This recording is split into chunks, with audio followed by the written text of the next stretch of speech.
Estamos ao vivo.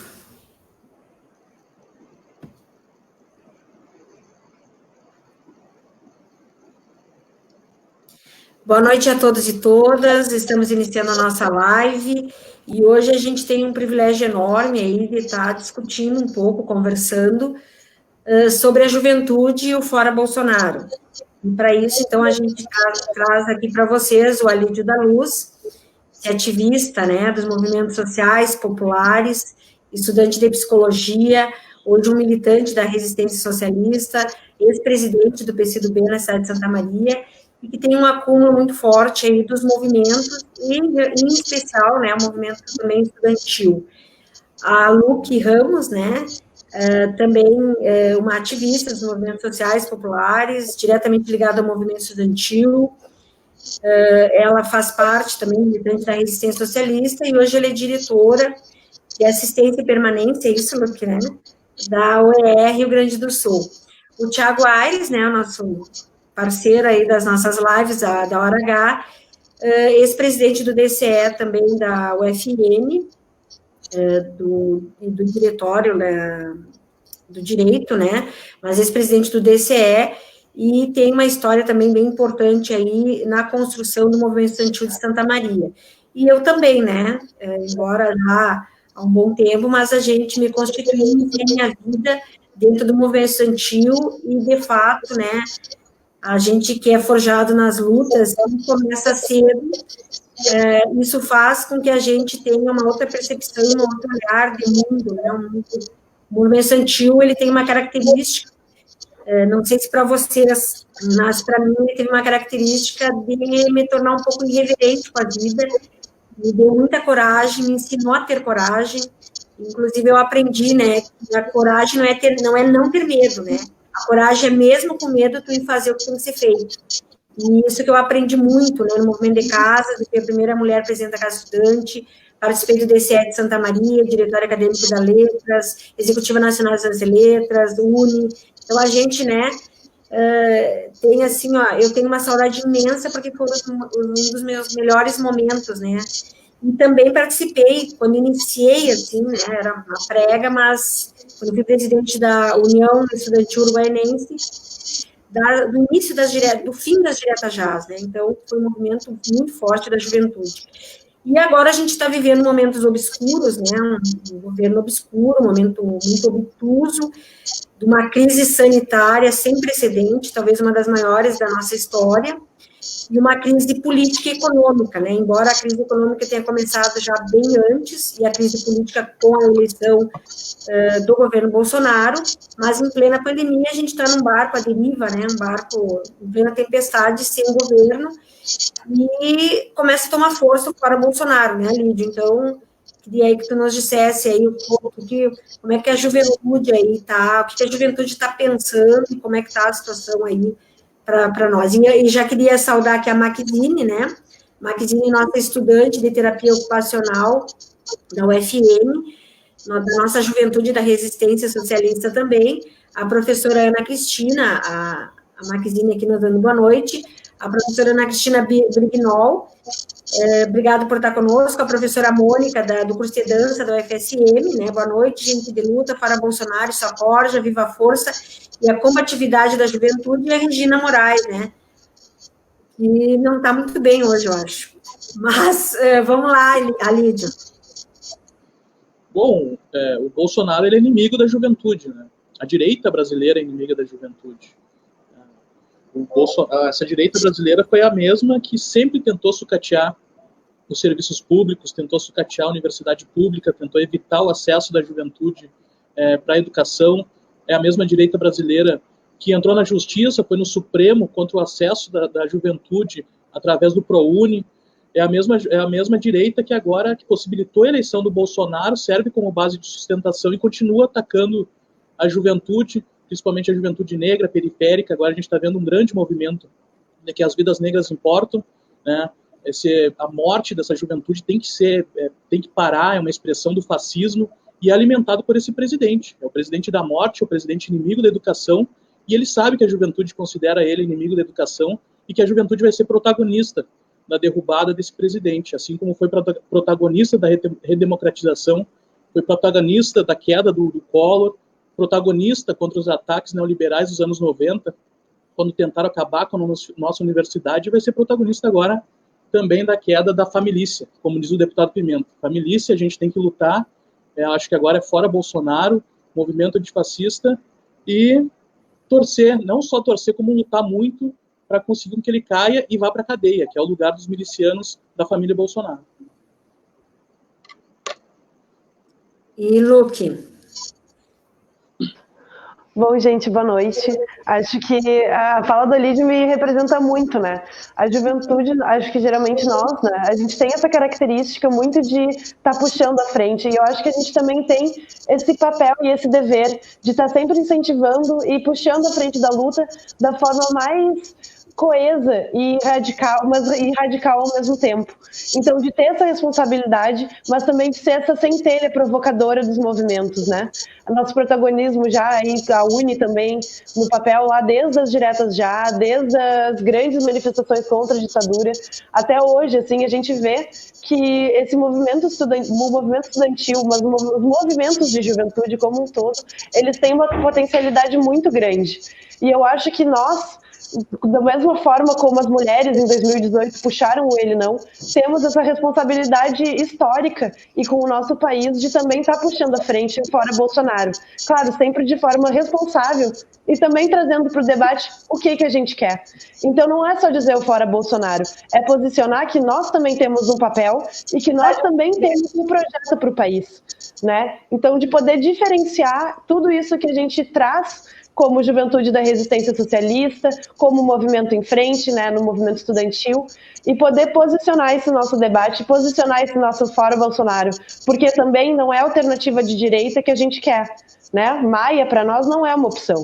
A opção real é a saída pela esquerda, e que nós, como juventude, temos o papel de trazer cada vez mais forte. Thiago.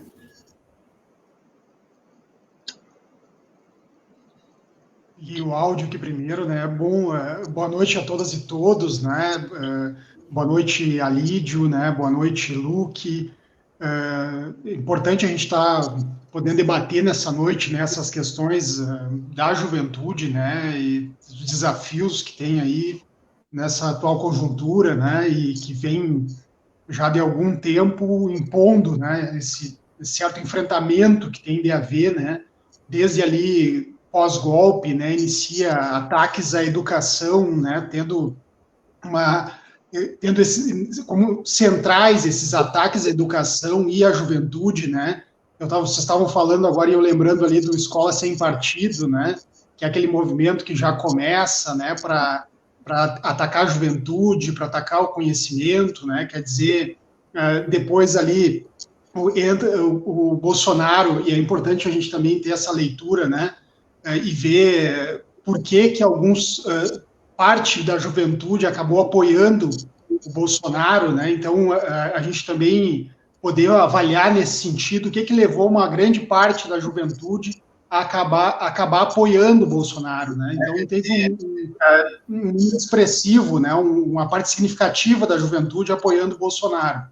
Então, e não é à toa, né, que havia esse movimento, né, o Escola Sem Partido, depois, ainda com o governo Temer, né, a questão que era o projeto da emenda à Constituição 55, que depois virou a emenda constitucional número 95, que congelava os gastos, né, com educação, com saúde, em outras áreas, causando prejuízos, né. Depois assume o Bolsonaro e ele escolhe a educação como inimiga central, praticamente, do seu governo, né? Quer dizer, congela gastos, reduz investimentos na educação, quer dizer, cortes às universidades. Nós, aqui em Santa Maria, que é uma cidade universitária com aproximadamente 282 mil habitantes, né? Só a Universidade de Santa Maria tem mais de 25 mil estudantes, e sofreu diretamente esses ataques e diretamente esses ataques à juventude, né? Essa dificuldade com o financiamento estudantil também, que atacou os estudantes do ensino privado, né? A redução, praticamente extinção do ProUni também reduzindo o acesso dos estudantes à universidade particular. Lembrar que esses foram instrumentos durante ali os governos anteriores, né, da Dilma, do próprio Lula, e que foram importantes no sentido de ampliar os acessos às universidades e que a juventude pudesse acessar a universidade de forma mais plural, né? Agora, acho que foi no início do ano, né, em que teve um menino indígena, né, que se formou aqui na Universidade Federal de Santa Maria, né, e antes nós não víamos isso, né? Aumentou o número de negros na universidade, negros e negras na universidade, coisas que antes eram inacessíveis, né, e começaram a ter mais acesso à universidade pública. Eu, que era aqui do DCE da UFN, que era a Unifra, né, o Centro Universitário Franciscano, que agora é a Universidade Franciscana, né, e simplesmente a gente olhava para o lado na sala de aula e era, na grande esmagadora, né, maioria, estudantes brancos nas universidades privadas, né. E então a dificuldade que há de haver essa pluralidade maior também nas universidades privadas e essas universidades estarem sob ataque. Então, quando eu vejo os ataques desse governo Bolsonaro à juventude, ele escolhe fazer isso na educação e faz isso atacando as universidades, atacando o ensino público, atacando o conhecimento científico, e é dessa forma que ele vem agindo e continua agindo. Eu acho que talvez nós nunca tenhamos tido um ministro da educação tão incapaz, tão irresponsável, tão covarde, tão sem compromisso com as pautas da juventude brasileira.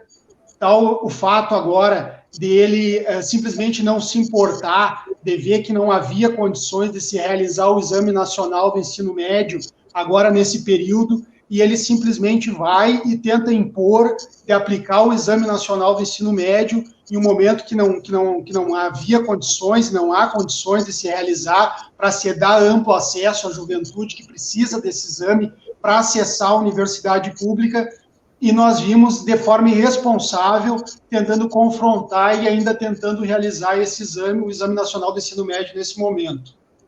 Então, nós vivemos um momento muito grave no Brasil de ataque à democracia, só que eu acredito que nós precisamos olhar e ver como nós vamos melhorar a nossa comunicação com o conjunto da juventude brasileira, né? Porque agora mesmo, daqui a pouco, claro, a gente vai entrar em outros temas, né? Mas a informação que tem chegado à juventude, nós vimos movimentos, né, como o movimento, como o MBL, nós vimos aqui, né, Lídio, a gente acompanhou aquele processo de movimentos de direita começar a atuarem nas universidades, começar a participar de forma mais ativa do movimento estudantil, trazendo pautas neoliberais, meritocracia, para atrair a juventude para essas pautas destruidoras de direitos dos trabalhadores, e com isso, com esse discurso fácil, neoliberal, atrair uma parcela muito significativa da juventude e fazer parte dessa juventude trabalhar contra os próprios direitos, né, e atuar contra os próprios direitos que devia estar a defender com unhas e dentes. Eu acho que o Thiago, ele traz, assim, algumas questões bem importantes, né, ali de Luque. É fundamental a gente entender o momento, e a nossa juventude entender o momento que a gente está vivendo. Eu sou do período que queriam privatizar a universidade, né, Fernando Cardoso, privatizaram a rede ferroviária, começou um início de privatização completa das estatais do nosso país, e as universidades estavam na mira.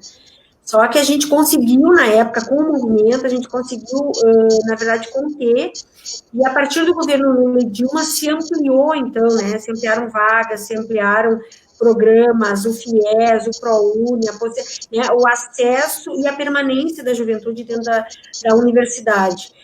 E não só na universidade, né, as escolas técnicas também foram completamente ampliadas, e os IFES. Então, a gente teve uma política específica, né, para a juventude. Do golpe para cá, a gente vê, então, o futuro da nossa juventude ser completamente abreviado, e como disse o Thiago, a gente vê o movimento crescente também da juventude de direita. Tanto é que até nas redes sociais, né, se a gente for analisar as próprias fake news, o próprio gabinete do ódio, embora tenha muito robô, mas a gente sabe que tem muita juventude envolvida também no ativismo pela direita. Então, aí, Lídio, os desafios aí para a nossa juventude diante, né, de toda essa conjuntura de fins de direitos trabalhistas, né, fim da aposentadoria, com essas reformas nefastas, né, e mais os ataques à universidade, que talvez já não tenha acontecido o pior em função da própria pandemia, né, que se deu aí praticamente uma travada na reforma administrativa do governo Bolsonaro, que era a pauta urgente e urgentíssima no Congresso, e que tinham 300 estatais, entre elas as universidades a serem privatizadas, né? A saída não pode ser apenas o fora Bolsonaro, né? Que não nos adianta nada, por exemplo, sair o Bolsonaro e permanecer o Mourão, ou permanecer a mesma política econômica que vem sendo feita nos últimos anos, tanto depois do golpe, através do Temer, quanto agora pelo governo Bolsonaro, através do Paulo Guedes. Então, nós precisamos lutar, eu acho, que organizar a juventude e pedir a cassação da chapa, dessa eleição que foi fraudada. Ela foi vencida através de dinheiro de Caixa 2, o pessoal da Van, que agora pode chegar através do processo do Supremo. Então, eu acho que a gente tem que lutar pela cassação da chapa e pedir diretas já, que não nos serve de absolutamente nada. Uma saída por cima, construída pela elite, construída pelos setores da burocracia, como o DEM, como o Rodrigo Maia, junto com algumas organizações que não têm compromisso nenhum com as pautas dos trabalhadores nem com as pautas da juventude. É tirar o Bolsonaro, porque ele é muito mal educado, porque o pessoal não gosta dele, porque ele faz o Brasil passar vergonha, e vão colocar o que lá no lugar? Vão colocar um Mourão, talvez um pouco mais polido, mas para continuar com a política de extermínio, com a política de escateamento, eu acho que isso não nos serve. Eu acho que a gente tem que lutar agora para a saída do Bolsonaro, para a saída do Mourão, para a queda dessa chapa, e que se tenha diretas já e que a gente possa redefinir o futuro do Brasil, que a gente possa também construir, ser propositivo e construir um programa que apresente as saídas para o povo trabalhador e também para a nossa juventude. Luque. Oi. Não, acho que pegando assim, um pouco desse gancho do Olídio, né? Que como é fundamental que quando a gente está falando aqui de tirar o Bolsonaro, a gente está falando de disputar realmente com esse processo, com esse projeto de país que está em curso agora, né? Que vocês trouxeram muito bem toda a questão do sucateamento da saúde, do sucateamento e da tentativa de privatização da educação, né? Então eu acho que esses são elementos fundamentais que a gente tem que destacar. E que a nossa luta ela não é fácil, né? Porque se fosse fácil, a gente poderia estar do lado de lá, ou poderia estar em casa tranquilamente, só vendo uma TVzinha sem fazer nada. Mas e agora, com esse momento de pandemia, nos agrava muito. Porque uma das principais ferramentas, eu acho que, principalmente para nós como juventude que a gente tem, é a pressão popular na rua, né? É poder estar na rua, é poder manifestar, poder estar nos nossos cursos, nas nossas bases, né? Com os estudantes, falando com a galera, falando com a juventude, fazendo debates. E nesse momento a gente tem um pouco essa dificuldade por causa da pandemia. Mas ao mesmo tempo a gente consegue ter essa conectividade maior também, né? Eu aqui de Porto Alegre falando com vocês aí de Santa Maria, o que é muito positivo. Mas eu acho que esse é um dos desafios, né? De como a gente consegue dar vazão para essa nossa pauta, de como a gente consegue dar vazão para essa pressão popular que deve ser feita e que a juventude tem um papel, né, fundamental nela.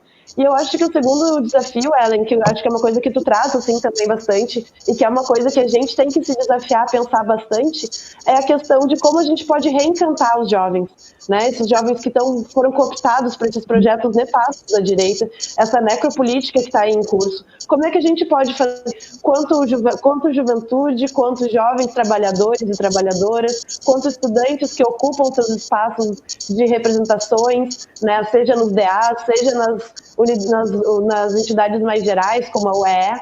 Então, como a gente pode fazer com que a gente consiga transmitir para esses jovens esse sentimento, para que a gente consiga reencantar eles e conseguir reincorporar eles nesse nosso projeto, né? Para que eles estejam do nosso lado também. Cada vez mais gente levantando essas bandeiras que a gente traz e que a gente sabe que são as bandeiras que estão do lado correto da história, né?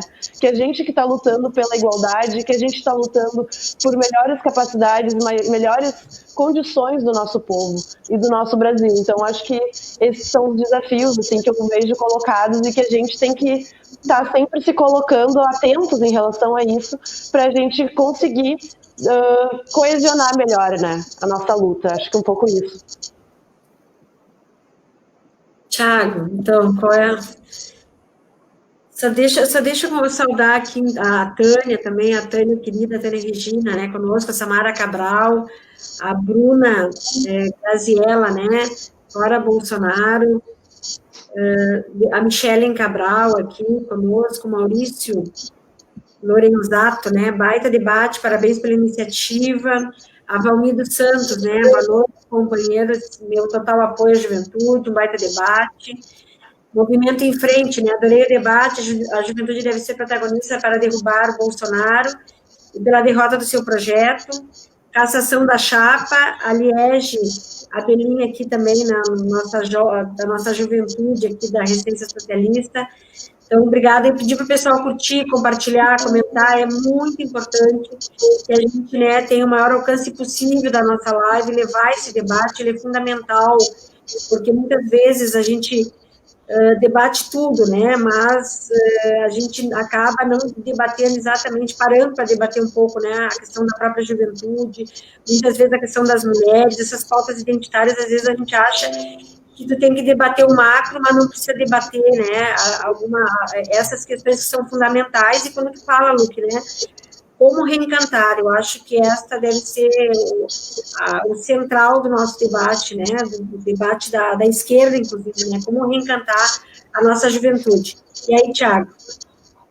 Não, eu estava lembrando agora, né, quando eu fui presidente do Diretório Central dos Estudantes ali da hoje UFN, né, a gente assumimos ali, fazia algum tempo que o DCE não estava atuante, assim, né, havia problemas e nós acabamos tendo uma vitória, montamos uma chapa paritária, né, o central da chapa eram 6 integrantes, nós montamos com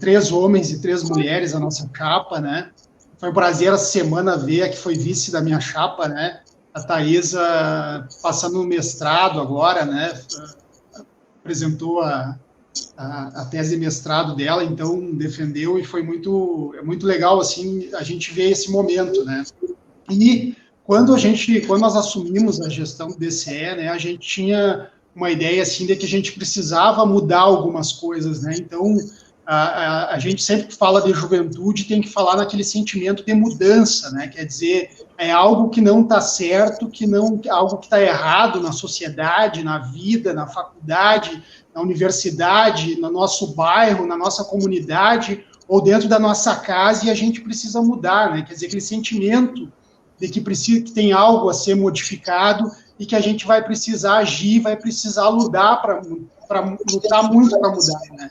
E quando nós chegamos, né, como toda universidade particular, né, e não é diferente pelo resto do Brasil, né, que querem lucrar,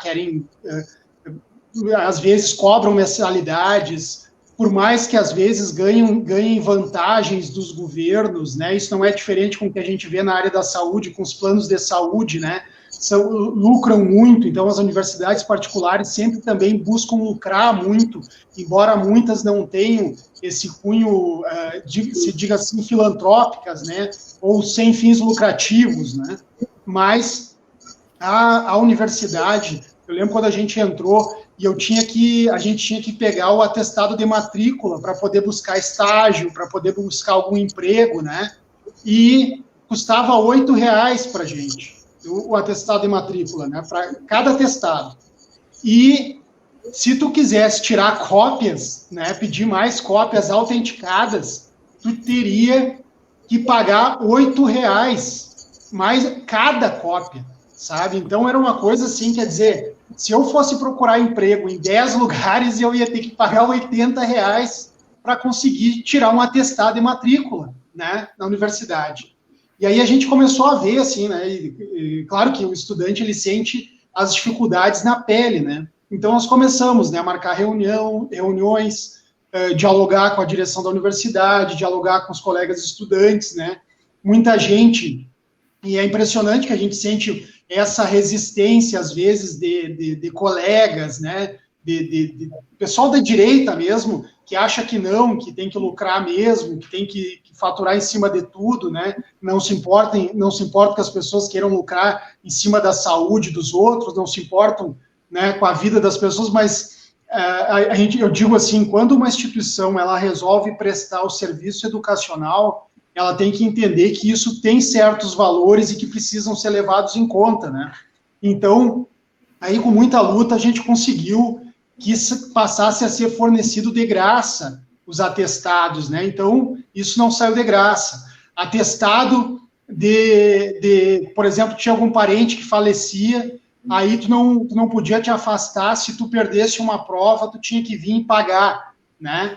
Se tu tivesse cursado alguma cadeira em outro curso, por exemplo, e tu quisesse aproveitar na mesma instituição, tu tinha que pagar por isso. E era caro, era R$60, era cento e pouco, R$130, né? Então, era algo caro dentro da própria instituição, né? Então, nós conseguimos simplesmente retirar muitas dessas taxas, né? Nós chegamos até, dentro da instituição privada, tentamos colocar um xerox para bancar cópia de xerox para estudantes ProUni dentro da universidade particular. Porque dentro da universidade particular, uma das coisas fundamentais e que mais a gente precisa, e isso não é diferente da universidade pública, é tirar xerox, né? Quer dizer, xerox de artigos, xerox de parte de livros, xerox de material para imprimir material da própria rede de computadores da internet. Então,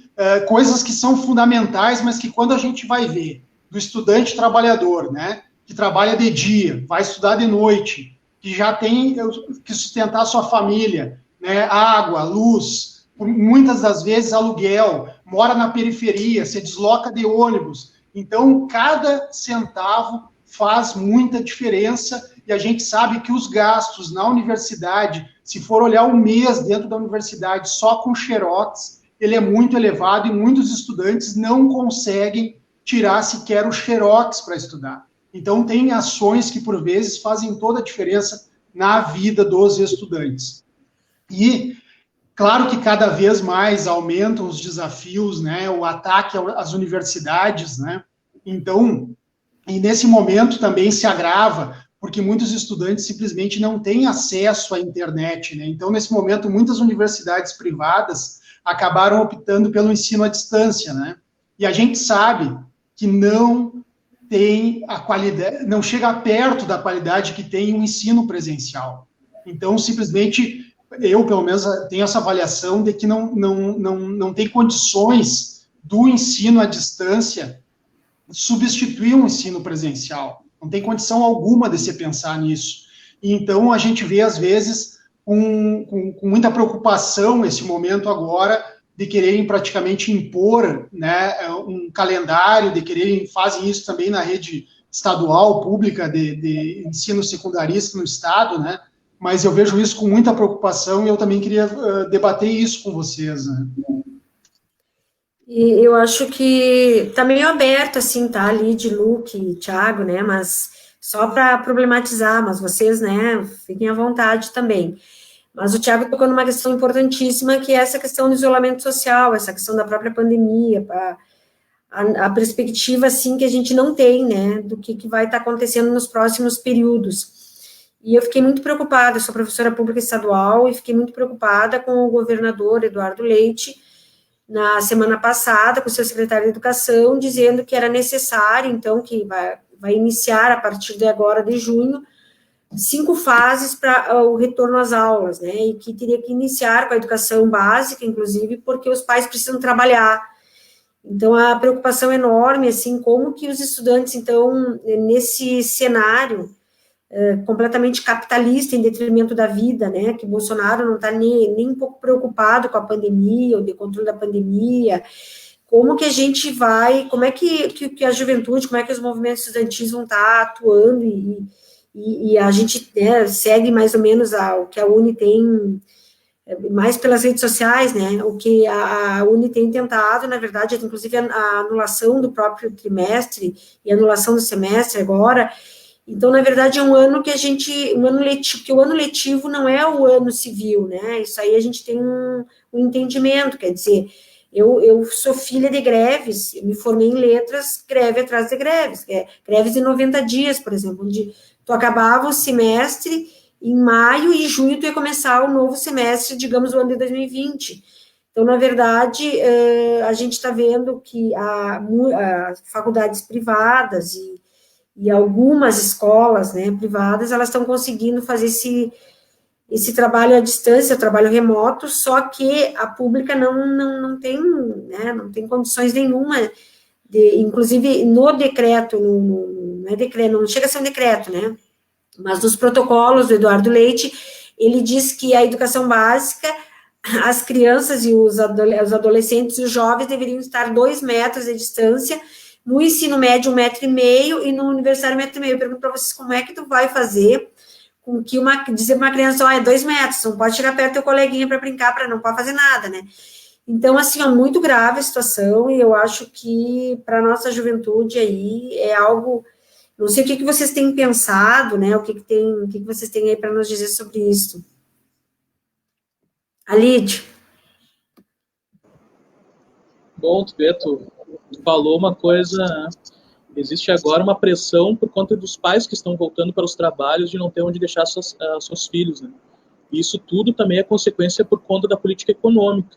O governo federal não garante a permanência desses pais, desses trabalhadores que possam fazer a sua quarentena de maneira adequada para guardar suas vidas, e estão sofrendo uma verdadeira pressão dentro de casa por conta da conjuntura econômica, para que se volte ao trabalho e com isso não consiga cuidar da sua vida e nem da vida dos seus filhos, colocando não só a sua família, como toda a sociedade em risco.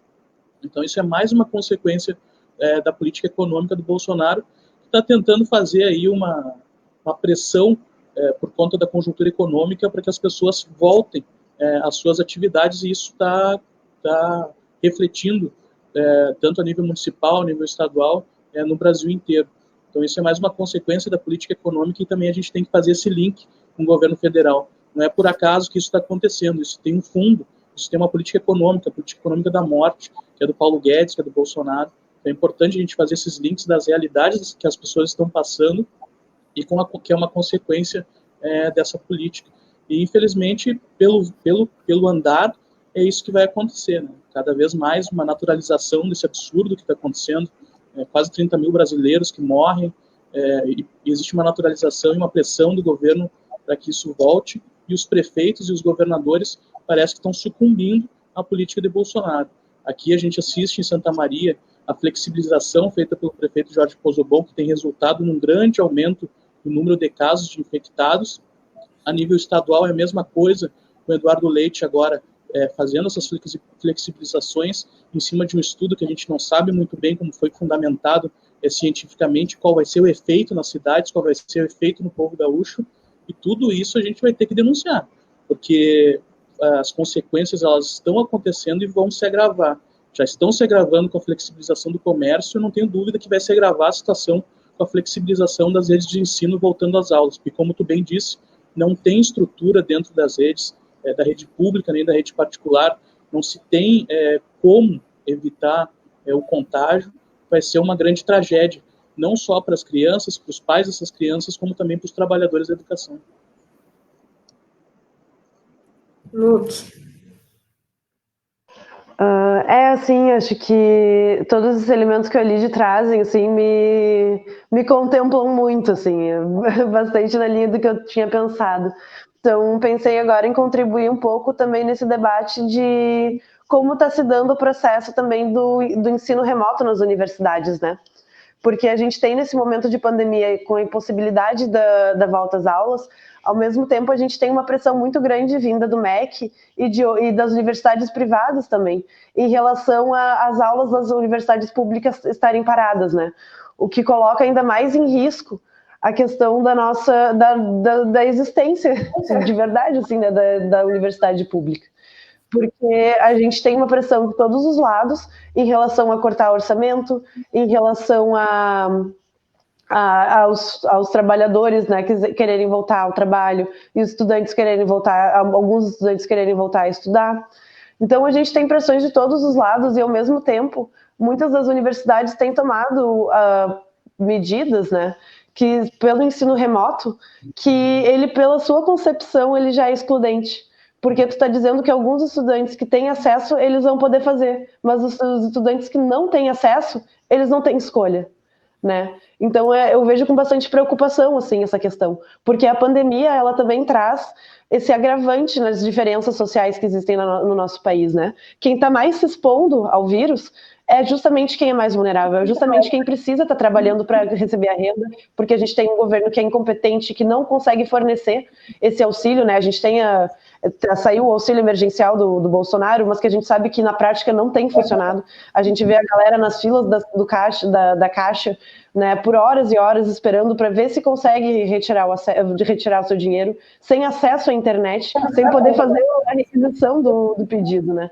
E acho que a mesma coisa vale também para o ensino superior e também para o ensino básico, né? Já existe toda uma pressão em relação a querer se transformar em EAD, em ensino remoto, no cotidiano, né? Porque seria um barateamento dos custos, né? Diminuir os custos em relação à educação, né? Os famosos cortes que a gente tem passado muito aí, e precarizar o ensino, de fato. E ao mesmo tempo que tu exclui a parcela da população que a gente lutou, né, nos nossos governos petistas aqui, tão fortemente para conseguir incluir, a partir de política de cotas, a partir de políticas do PNAES, né, que é do Plano Nacional de Assistência Estudantil, a partir do próprio PNE, que traz esses elementos, assim, né, de construir essa universidade que seja mais acessível a todos. E nesse momento em que a gente tem sofrido essas pressões de corte orçamentário e todos esses ataques do MEC, né, o Futuri-se voltou à pauta, né, Weintraub enviou anteontem, se não me engano, né, postou no Diário Oficial da União que estaria enviando para a Câmara de novo essa questão do Futuri-se, que também é um ataque direto à educação. Enfim, então acho que um pouco isso, né? A gente está entre a cruz e a espada agora na educação, assim, e o que afeta diretamente nós como jovens, né? Acho que um pouco isso. Tiago.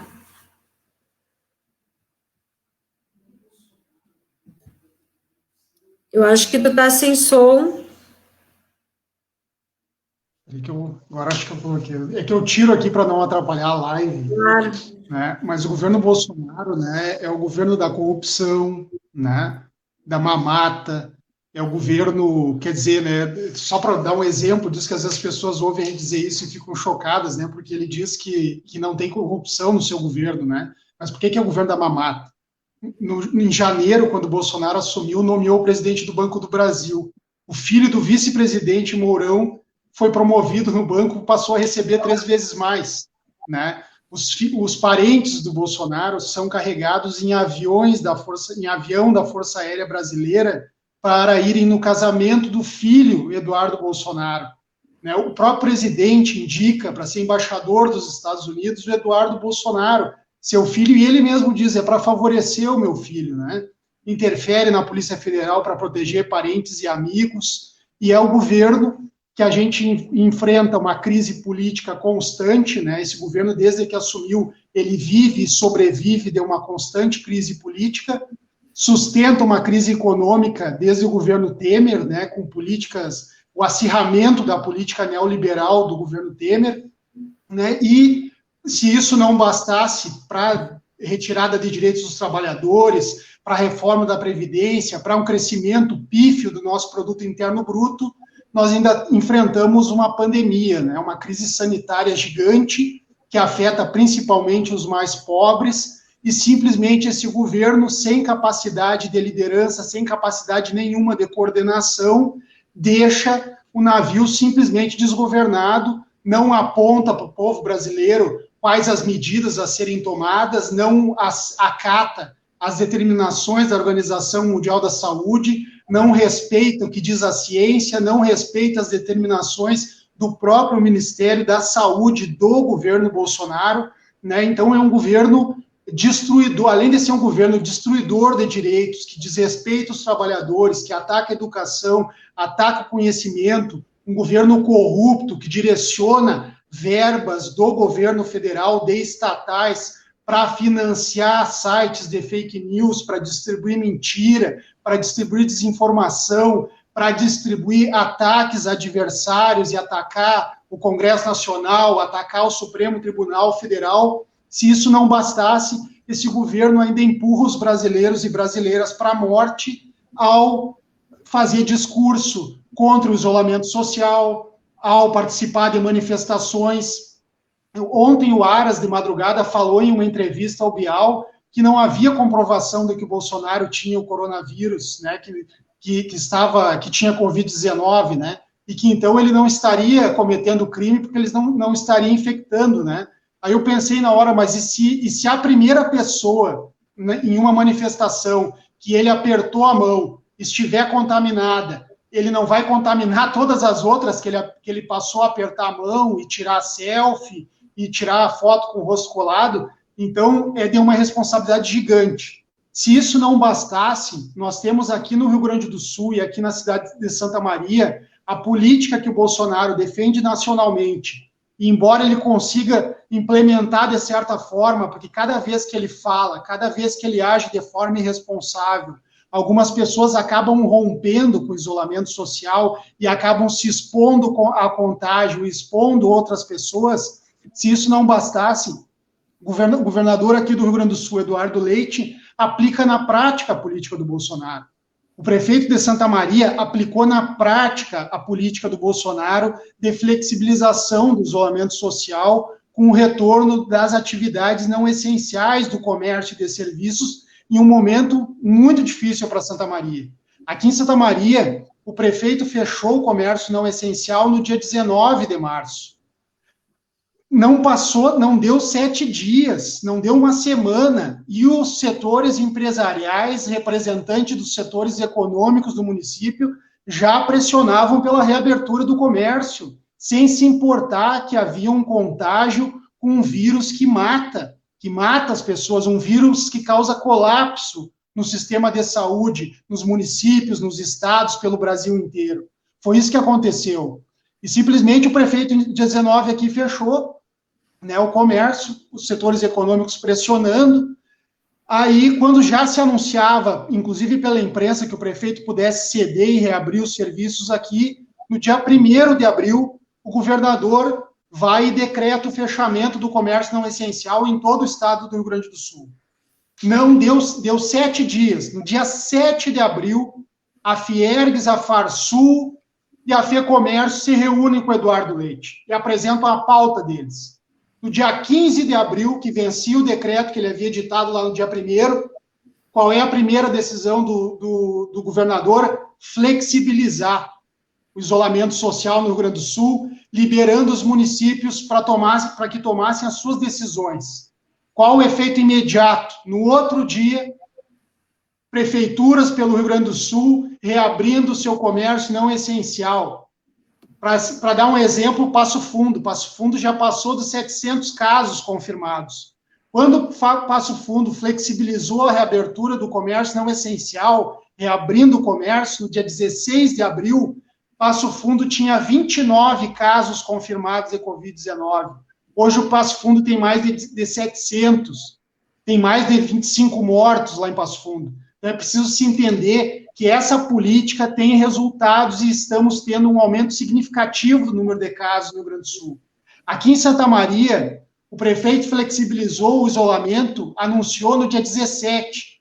No dia 16, ele fez uma live dentro da prefeitura municipal e ele informou. Santa Maria tinha 8 casos até aquele dia. Nos últimos 3 dias, Santa Maria passou de 8 para 18 casos confirmados de Covid-19 na cidade de Santa Maria.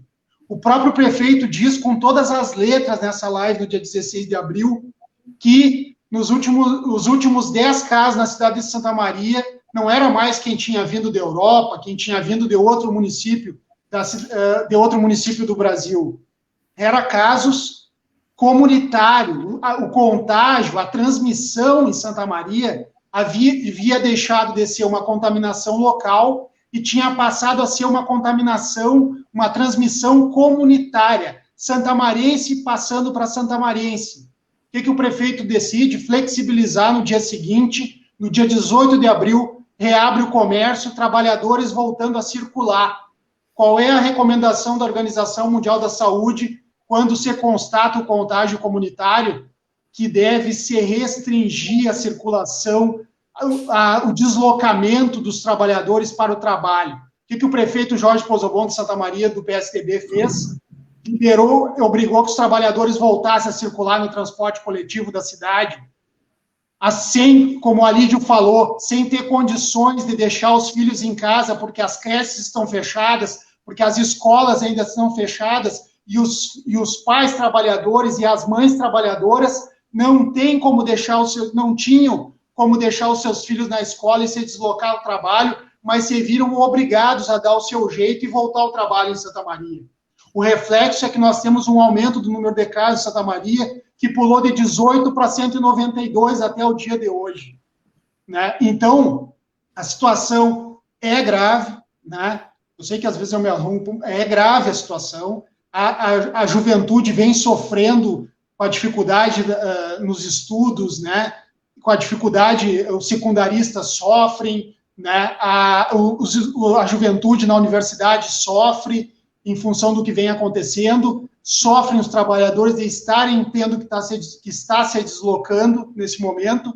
Então, a situação é grave nos municípios, nos estados, no Brasil inteiro, e a gente vai ter que ver como que nós vamos mostrar cada vez mais para a maioria da população que, mesmo em um momento de pandemia, nós precisamos debater qual a cidade que nós queremos, qual a política que nós queremos para a nossa cidade, qual a política que nós queremos para o nosso estado e qual a política que a gente quer para o Brasil, né? Que atenda os interesses da população, dos trabalhadores e trabalhadoras, né? Ou a política que atenda aos interesses daqueles que vão lucrar sempre. A crise, por maior que seja, e os banqueiros vão continuar lucrando e os mais ricos vão continuar lucrando como nunca.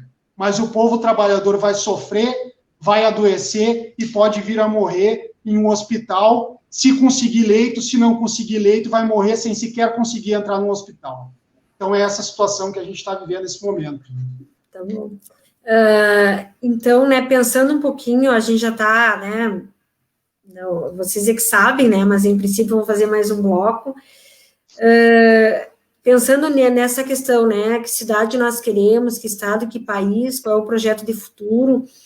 A gente tem este ano, né, um ano eleitoral, que também não se tem muita certeza se as eleições vão acontecer em outubro, se vai ser em novembro, mas elas irão acontecer. E a gente sabe que a direita já está na rua e a esquerda tem trabalhado muito a questão de preservação da vida, do isolamento social, das orientações da Organização Mundial de Saúde. Mas eu acho que é importante, né, a Lídia, Luque, principalmente, a gente fazer, assim, uma reflexão em relação à própria questão deste período eleitoral, da importância dele, né, da importância da gente ter juventude, né, concorrendo no pleito, né, para vereador, para vereadora, a importância da gente pautar nos programas de governo dos municípios, conselhos municipais de juventude, secretaria de juventude, né, a importância da gente protagonizar também cotas da juventude nas gestões, porque muitas vezes a gente percebe, né, que a juventude, ela é chamada para as mobilizações, chamada para a rua, mas na hora, de fato, né, de estar dentro do poder, de estar fazendo decisões, de estar tendo, né, um plano municipal, por exemplo, da juventude, né, algo que parasse e pensasse as políticas públicas para as nossas juventudes. Hoje a gente sabe que com essas políticas genocidas, a nossa juventude está com mais dificuldade, inclusive, de ir para a rua, principalmente a juventude negra, né, basta o exemplo da gente ver o que está acontecendo hoje, né, um guarda, né, 46 anos, não era um jovem, mas é um guarda negro, 46 anos, o que aconteceu, mas a gente sabe que no Brasil, a juventude negra, ela, de fato, né, o processo de genocídio é algo muito forte, e muitas vezes pelo aparato policial, e muitas vezes pelo aparato do Estado. Então, uma juventude que não tem área de lazer, que não tem cultura, que não tem, né, condições reais de políticas públicas, praticamente nenhuma. Santa Maria é um exemplo disso. Desde a tragédia da Boate Kiss, assim, já não se tinha, né, da tragédia da Boate Kiss. Então, a nossa juventude, ela foi enclausurada e reprimida. Onde ela anda, ela é reprimida, e não existe espaços. Então, acho que eu queria que você fizesse um pouquinho dessa reflexão aí da nossa juventude, o papel da nossa juventude nesse processo. E é claro, né, a gente quer plantar aí, né, muitos vereadores, vereadoras, prefeitos e prefeitas, para que em 2022 a gente consiga se fortalecer e retomar aí governos, né, do Estado, governo federal, mas o papel da juventude aí, o protagonismo da juventude nesse processo, Alídio.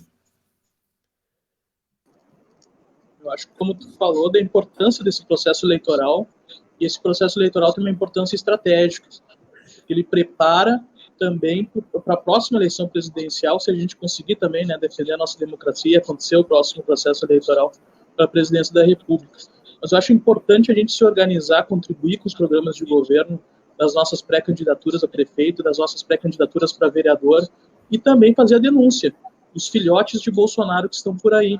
Aqui nós temos um filhote de Bolsonaro, Pozobon. Eu me lembro, tu no processo eleitoral, tu tinha dito que ele gravou um vídeo dizendo que não ia sujar o dedo de lama, e tu disse que estava sujando o dedo de sangue, e é exatamente o que ele fez. O Pozobon sujou os dedos de sangue, votando em Bolsonaro, apoiando Bolsonaro, e agora toda essa gente tenta se distanciar, porque viu o que está acontecendo.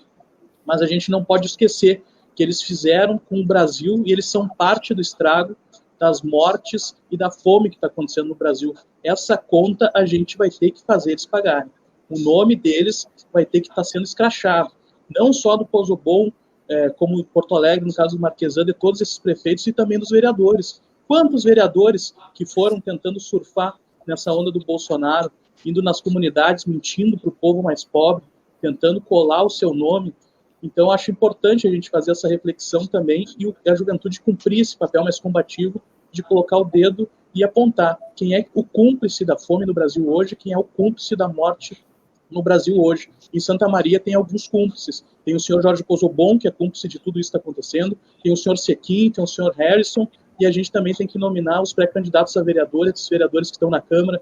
Quando os vereadores subiam na tribuna nos 31 de março, querendo comemorar o golpe militar, querendo comemorar a ditadura, essa gente tem que ser derrotada, e a gente tem que cada vez mais dizer o nome deles, denunciar e se organizar a juventude, construir aqui em Santa Maria a pré-candidatura do companheiro Luciano Guerra, construir a pré-candidatura da companheira Ellen, que está sempre ouvindo a juventude na contribuição do seu programa, na contribuição das suas pautas, e a gente ir para a luta e ir para a rua. Eu acho que cada vez mais, infelizmente, tem se tornado inevitável a gente fazer esse enfrentamento. O monopólio das ruas não pode ficar para o fascismo, eles não podem desfilar como se o Brasil fosse deles, e nós em casa assistindo a democracia e assistindo também o processo eleitoral ficar nas mãos deles. Eu acho que a juventude, mais uma vez, vai ter que ser protagonista e, infelizmente, vai ter que colocar sua vida em risco, mais uma vez, pela democracia do Brasil. Luque. Bom, acho que essas provocações que tu traz, Ellen, elas são maravilhosas, assim, e me fazem pensar numa série de coisas, né? Acho que, primeiro, assim, da importância que a gente sempre fala da importância que a juventude tem nos espaços de mobilização, mas eu acho que nós, como juventude, como juventudes, né, também temos muito a contribuir na formulação de políticas públicas, nessas atuações da parte mais da eleitoral, que a gente está passando agora nesse processo, né? Eu acho que a importância, assim, da gente também conseguir incluir as pautas de juventude nas nossas candidaturas, elas vão muito no sentido da gente conseguir construir nossa cidade, né, nossas cidades, nosso estado, nosso país, de uma maneira que seja mais inclusiva para todos, mas também ela vai no sentido de que a gente consiga, eu acho que é uma boa estratégia também, para a gente conseguir reencantar essa juventude, né? Antes eu coloquei que eu acredito que esse seja um dos nossos maiores desafios no momento, então a gente conseguir apresentar isso de forma concreta, dentro dos nossos mandatos, dentro das nossas campanhas, dentro dos nossos projetos.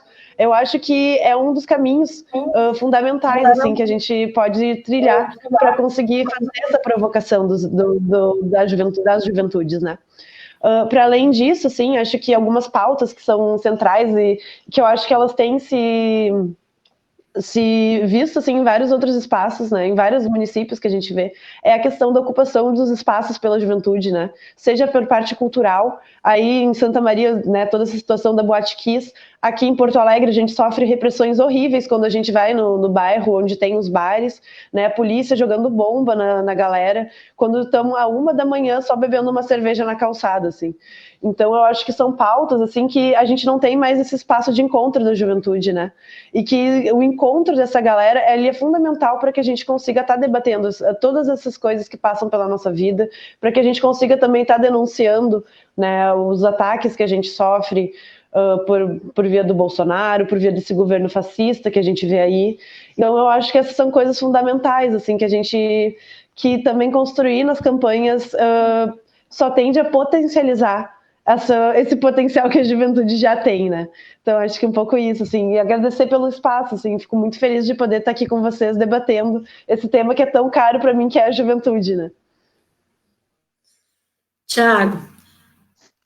Bom, agora eu estava lembrando, né, a Luque falando da juventude, né, dos espaços, e lembrando aqui da boate do DCE, né? Então, do fechamento, do que foi assim, a juventude em Santa Maria, ela já, quer dizer, hoje o pessoal sofre um pouco, né, os efeitos da pandemia, né, mas a gente aqui já foi impactado, né, claro, primeiro, né, pelo fechamento da boate do DCE aqui, que era um ambiente de juventude, né, e a noite de Santa Maria sofre um baque muito grande, né, que era um espaço pujante da juventude, bares, boates, com a tragédia da Boate Kiss aqui na cidade, né? Aqui nós tivemos a morte de 242, né? Em grande parte, a maioria jovens, né? Estudavam na universidade, nas universidades particulares, na UFSM, né? Trabalhadoras que acabaram morrendo no incêndio aqui, muito em função da relação espúria entre o público e privado aqui, né? E essas relações ficaram muito bem definidas, né, no que foi, embora tenham escapado do processo penal, né, aqui figuras políticas de relevo aqui em Santa Maria acabaram escapando do processo penal, mas isso causou um impacto na noite de Santa Maria, principalmente para a juventude, né, que acabou, vamos dizer assim, perdendo aquela pujança que tinha à noite aqui da cidade, né, que acabou perdendo.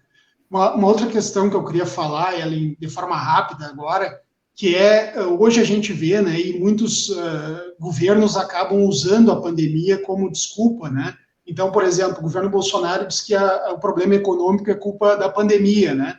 Sendo que no governo dele, o crescimento do PIB foi pífio já, o desemprego, ele não conseguiu apontar um caminho para o crescimento econômico do Brasil e simplesmente defendia o desmonte, agiu para desmontar o Estado brasileiro, parou de realizar concursos, né, as filas no INSS, filas no Bolsa Família, né, então um governo destruidor de direitos e atacando principalmente os mais pobres. Aqui em Santa Maria, lembrar que a gente tinha filas já, e a Ellen e eu, te lembra, Ellen, a gente indo de madrugada mostrar as filas nos postos de saúde, e jovens nas filas dos postos de saúde da cidade, indo 3 horas, meia-noite, para amanhecer e conseguir pegar uma ficha no outro dia.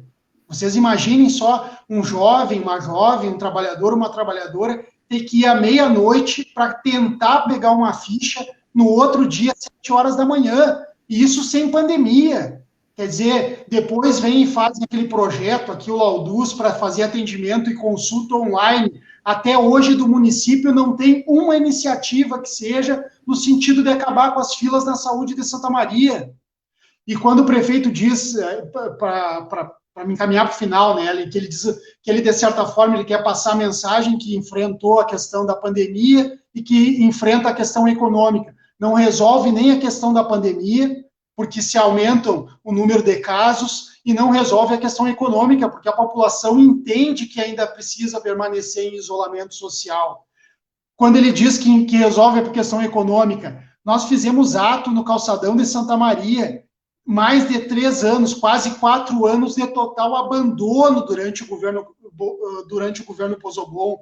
Simplesmente nunca houve uma manutenção adequada, nunca houve, ali as grades do viaduto Evandro Berno nunca receberam uma mão de tinta, nunca houve a Casa de Cultura, que podia ser um espaço também para a ocupação da juventude da cidade de Santa Maria, em total abandono. Então, quer dizer, e agora, simplesmente essas questões ficam, de certa forma, deixadas de lado, e o prefeito parece dizer que resolve a questão da economia, que resolve a questão da saúde, e não resolve coisa nenhuma. As pessoas, nós tivemos em Santa Maria, depois que houve a flexibilização, 3 óbitos já na cidade, são mais de 190 casos, são 192 casos confirmados, falta transparência, nós temos um número elevadíssimo de trabalhadores e trabalhadoras da saúde entre os casos confirmados, e a gente vê o prefeito parecer justificar que está fazendo um trabalho, né, querer dizer que está fazendo um trabalho adequado nesse momento.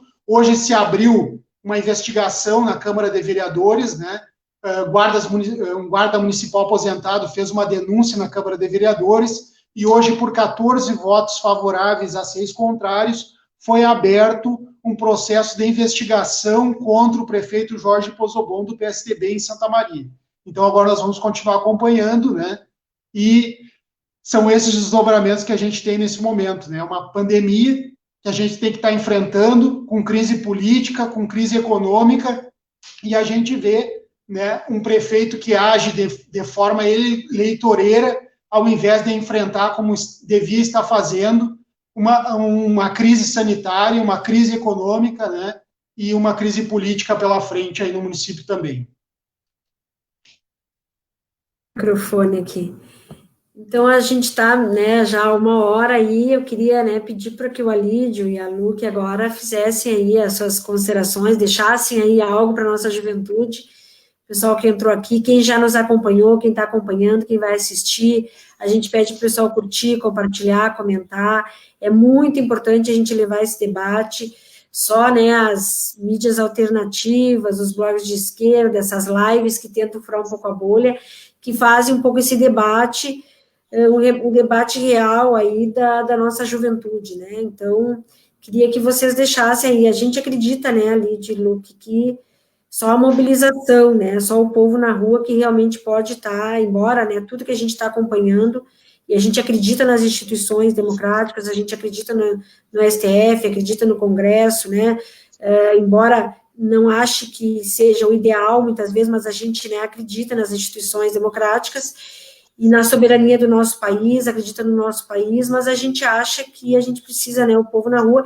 e a juventude também, né, estar junto, né, nesse protagonismo aí, como já teve em outros momentos, né, quero deixar para vocês aí, já agradecer muito, Alídio, né, pela tua disponibilidade, te agradecer também, Luque, agradecer também, Thiago, pessoal que gostou muito, né, é importante que a gente em outros momentos venha conversar, venha debater, né, é muito importante, assim, a gente, neste momento em especial de pandemia, que a gente possa estar ajudando o pessoal a fazer essa reflexão que muitas vezes a gente não empodera ninguém, mas a gente ajuda na construção do empoderamento, então é bem importante esses debates aí para ajudar nisso aí. Então, Alídio.